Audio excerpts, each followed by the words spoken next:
Todos os itens multifuncionais que tanto prezamos hoje tiveram raízes em produtos mais simples e onipresentes dos anos 80. Muitos deles foram criados por companhias japonesas. In the 80s, you saw the advancement of a whole bunch of devices from Sony, from the Walkman to the CD player, the VCR, the Handycam camcorder. And these devices were paving new ground in terms of innovation, but also design. And then we saw other Japanese-based electronics companies follow Sony. In fact, there are one or two that have sort of referred to Sony as their R&D department. Mas em nenhum lugar a liderança da Sony foi mais evidente que no ramo da tecnologia musical. You started with home stereo systems. Those were shrunk down to a boombox, which you would carry on your shoulder and blast to everyone around you. And then came this, the Sony Walkman, which was just a total revolution. You could take your own songs, mix them onto a cassette, load them into a Walkman, stick it in your pocket. The headphones made it sound incredibly good. It was made possible by magnet technology that allowed them to shrink the headphones down to a very small, lightweight package. Os fones padrões até então pesavam cerca de 400 gramas e cobriam a orelha inteira. A Sony minimizou o aparelho para 40 gramas, substituindo os ímãs de ferrite por ímãs de samário cobalto, mais leves e resistentes. O Walkman envia um sinal elétrico levando a onda sonora que os fones devem reproduzir. Esse sinal cria um campo magnético que atrai ou repele o ímã. O movimento do fio faz o diafragma do fone vibrar, criando as ondas sonoras que você ouve. It was the first time people could listen to music, any music they wanted to, anywhere, anytime, any place. Frankly, without disturbing anybody else. It seems very simple today, but at the time it was pretty revolutionary, and it really did create a whole movement in terms of lifestyles and behaviors and the way people entertain themselves. Mas ainda era preciso carregar um monte de fitas que desgastavam ao longo do tempo. Nem o Walkman pôde salvar as malfadadas fitas, pois em 1982, com a ajuda da Philips Electronics, a Sony desenvolveu o moderníssimo Compact Disc. For decades, we had wax and then vinyl discs, and then we saw the 8-track tape, which was eventually obliterated by the cassette tape. And as we come into the beginning of the 1980s, we're left with two common formats, the cassette tape and the vinyl LP. These were both replaced in the early 1980s by this, the compact disc. The CD is a total revolution, and it's a revolution for two reasons. First of all, the information stored on the CD is stored digitally, so that each time you play the CD, you're going to hear exactly the same sound. And the second reason it's revolutionary is because so much information is stored on the CD compared to a vinyl record. It was Sony who specified that the CD be able to hold at least 74 minutes of music, because one of our top executives at the time, Noria Oga, was also a conductor and also very interested in classical music and wanted Beethoven's Ninth Symphony to be able to fit on a CD. Um CD é um disco de 1,2 milímetros de espessura feito de plástico policarbonato. Durante a fabricação, bilhões de marcas ou arranhaduras são feitas em forma espiralada. Ele então recebe uma camada de alumínio super puro a fim de criar uma superfície refletora.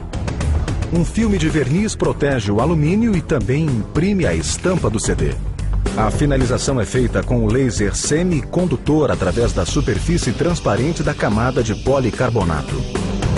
If you were able to grab a hold of that little string somehow and peel it off, you'd find that it's a string half a micron thick, but 3 miles long. The laser beam hits the CD, and it's going to find one of two things when it hits that surface. It's either going to find actual mirror, and it's going to reflect back clearly, or it's going to find one of those tiny scratches, and it's going to get diffused when it reflects off.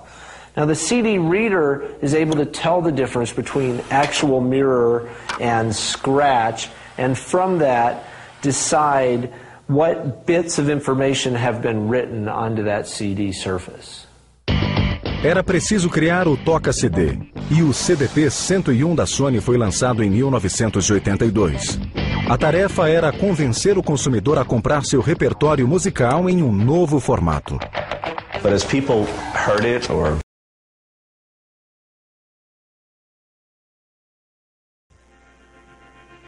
Quem entrar em qualquer loja de eletrônicos irá se deparar com uma infinidade de aparelhos criados nos anos 90. A revolução digital dos anos 90 não só provocou uma sobrecarga de informações, como ofereceu incontáveis possibilidades para o telespectador. A começar pelo DVD, lançado em dezembro de 1995. À primeira vista, o DVD é muito parecido com o CD. Eles têm o mesmo diâmetro e espessura, e seus dados digitais estão gravados em uma longa espiral de degraus microscópicos. Mas com 4,7 GB de capacidade, o DVD pode conter quase 7 vezes mais dados que um CD. Isso porque os degraus são 4 vezes menores no DVD, tornando a espiral mais justa e longa. E diferentemente do CD, o DVD pode ter até 4 camadas de dados. Isso lhe dá 26 vezes mais capacidade que um CD. E embora seja 3 vezes menor que o Laserdisc analógico lançado nos anos 80, o DVD pode conter mais que o dobro de dados. Para os consumidores, pela primeira vez, foi possível gravar um filme inteiro em um disco digital. Mas isso, graças a outro avanço dos anos 90, a compactação digital. Um filme precisa de 40 vezes mais espaço e o disco precisaria ter quase 1 metro de diâmetro para conter o filme em sua forma original. Então o que fazemos é compactar o filme por um fator de 40 por 1, usando algo chamado compactação MPEG-2. A compactação MPEG-2 reduz o tamanho de um arquivo de vídeo reutilizando todas as informações idênticas.